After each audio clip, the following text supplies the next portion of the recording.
Isso é uma função, né? Pelo que você falou, resumidamente. Agora, você também se identifica como militante. Sim. Inclusive, você citou em sua apresentação inicial que você faz parte do projeto da Marcha da Maconha. Sim. Em prol da maconha. Como que um policial consegue defender o uso recreativo da maconha, da cannabis, e ao mesmo tempo combater nas ruas? Se, por exemplo, você em alguma abordagem já passou por isso, encontrar em um veículo alguém portando uma certa quantidade de maconha, você faz vista grossa, libera, manda embora porque você milita contra a criminalização dessa maconha, vereador? Não, já que o senhor fez a pergunta, só... E a maconha, só a maconha que você seria a favor, né? Já só pra você incluir na resposta. Tá, vamos responder essa primeira. É importante você que está em casa compreender essa discussão. Eu sou um policial e sou obrigado a cumprir a lei, como todos nós somos obrigados. Se eu encontro alguém com alguma substância que é ilícita, que é ilegal, eu vou cumprir a lei e vou prender essa pessoa. Vou dar um exemplo da minha vida real, quando eu era PM lá em Aparecida de Goiânia, no 8º Batalhão. Naquela época, a mendicância era crime. A mendicância. Então, nós pegávamos uma Kombi e recolhíamos a população em situação de rua, que na época era chamada de mendigos, e levávamos para a delegacia.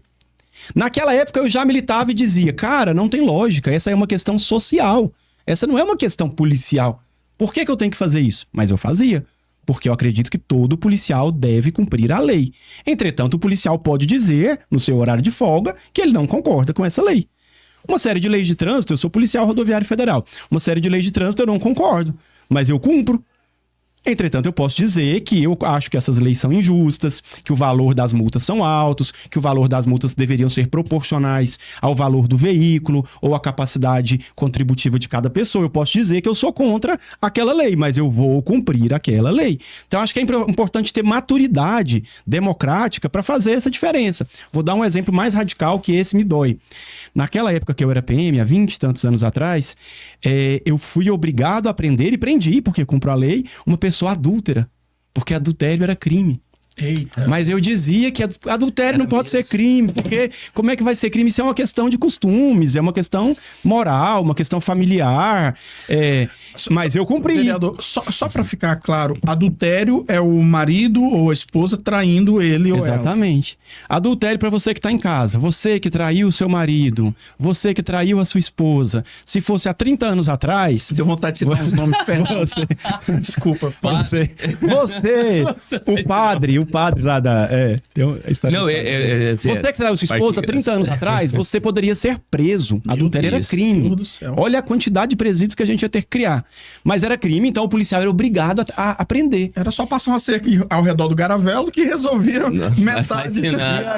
E aí o que eu fiz, inclusive o meu caso que eu prendi foi lá no Garavelo. Olha aí, Brasil. Foi no Garavelo. Então tem leis que realmente são absurdas. Então, são leis absurdas. Agora, o que eu fazia durante o meu trabalho, eu ia lá e prendia a pessoa, era o que estava na lei. Agora, eu concordava com aquilo? Não. E eu falava no horário de folga, não, eu não concordo com essa lei, tem que modificar a lei. E aí a lei foi sendo modificada. O adultério deixou de ser crime, a mendicância deixou de ser crime, e a gente, por uma série de argumentos, a gente acredita que deve acontecer a legalização da maconha. Primeiro, que a maconha é remédio. Segundo, pessoas que não são violentas são colocadas na cadeia porque estão praticando um ato de comércio. Politicamente, nós definimos que deveria ser crime, mas na verdade é um ato de comércio. Terceiro, que a maconha, a criminalização da maconha retira recursos que poderiam estar indo para o Estado, em tributos, e vários países estão mudando. Poderiam estar indo para o Estado para construir mais escola, mais creche, e manda para as facções criminosas. Quarto, as facções estão matando a si mesmos e matando os policiais, inclusive. Então, essa guerra mata policiais também. Quinto, gera corrupção, a criminalização possibilita mais casos de corrupção do policial que já é corrupto, e ele vai e encontra alguém lá no Garavello e fala, eu vou te liberar para você se me der de R$100. Então, assim, é uma política fracassada. E o mais importante, a política de guerra às drogas, essa política que criminaliza a maconha, que faz a polícia, o delegado, enfim, que transforma em crime, ela não ajuda a saúde, porque quando criminalizou-se, pensava-se, vamos colocar a polícia nessa situação, a polícia, o delegado, o presídio, e aí vai melhorar a saúde da população. E o que a gente assiste não é isso. A saúde não melhorou, as pessoas não deixaram de ser usuárias, então não se resolve essa questão, na nossa perspectiva, com polícia. É a mesma coisa do adultério, não é polícia. Mendicância, não é polícia. Tabaco, em alguns países o tabaco já foi crime. Não é a polícia. O tabaco no Brasil, 70% da população usava o tabaco até pouco tempo atrás. Hoje é só 12%, uma grande vitória. Sem ter que prender as pessoas, sem ter que a polícia ingressar nisso. Então essa é a nossa discussão. Agora eu, policial, tô lá, vou atuar? Claro que vou. Inclusive esses dias estava numa operação, a gente prendeu aqui em Guapó um cara com várias malas de maconha. Eu participei da operação, trabalhei 2 anos em Jataí, que é o principal crime que acontece ali. É tráfico de drogas. Tráfico de drogas. Prendi várias pessoas. Trabalhei 2 anos à noite, CPU noturno, em Aparecida. CPU noturno é o quê? O comandante do policiamento da unidade em Aparecida. Prendi várias pessoas por tráfico de drogas. Enfim, agora concordo com a lei? Não concordo com a lei. Você usa recreativamente a maconha, vereador? Eu uso medicamentosamente, terapeuticamente a maconha, sim.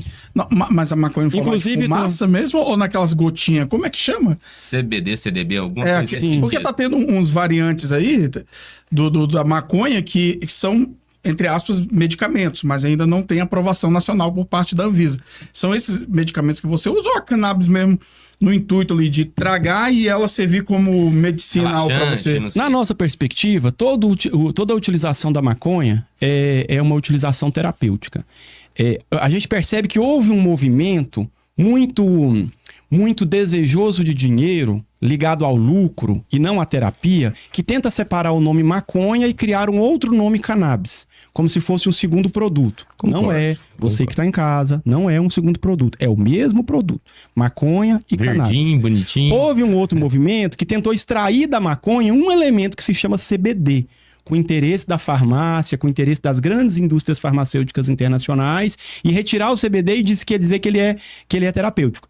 Só que não é só ele. A maconha possui mais de 100 elementos químicos terapêuticos. O THC é um elemento químico terapêutico, CBN, anandamina, vários elementos que estão ali formam uma composição que colabora com a vida das pessoas, principalmente daqueles que sofrem de doenças graves, Alzheimer, Parkinson, que entrar em tratamento contra o câncer, em tratamento avançado, porque facilita a pessoa a ter mais desejo de comer, facilita a pessoa a sorrir mais, e isso é importante para o tratamento.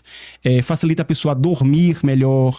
Então, cada um tem um problema diferente, um diagnóstico diferente, e esses elementos são manipulados para melhorar a qualidade de vida das pessoas. Então eu compreendo que todo uso, ele é um uso terapêutico. Já fiz uso ocasional, fumando? Claro que sim, várias vezes, inúmeras vezes, mas não eu não sou um usuário, quanto mais um usuário... mas não teria nenhum problema de ser chamado de maconheiro. Sou um maconheiro com muito orgulho. Não tem nenhum problema disso. Mas eu tenho uma atuação madura e responsável. Não defendo que crianças e adolescentes façam uso, e nem as pessoas que não queiram, que não tenham responsabilidade sobre as próprias vidas. Então o que nós defendemos é que as pessoas mandam no seu próprio corpo. Alguns são viciados em gordura, outros são viciados em Coca-Cola, outros são viciados em açúcar, outros são viciados em jogos. Eu acho que toda forma, em café, eu acho que toda forma de adição ou de vício precisa ser cuidada pelo poder público. Entretanto, as pessoas são maduras para dar conta daquilo que elas da própria vida. O Estado não tem que intervir no seu desejo de utilizar ou não maconha. Você tem que ter maturidade e o Estado tem que cuidar, fortalecendo políticas públicas de cuidado, como os CAPs que estão sendo destruídos pelo Sandro Mabel, como a rede de atenção psicossocial. Foi muito bom você falar sobre essa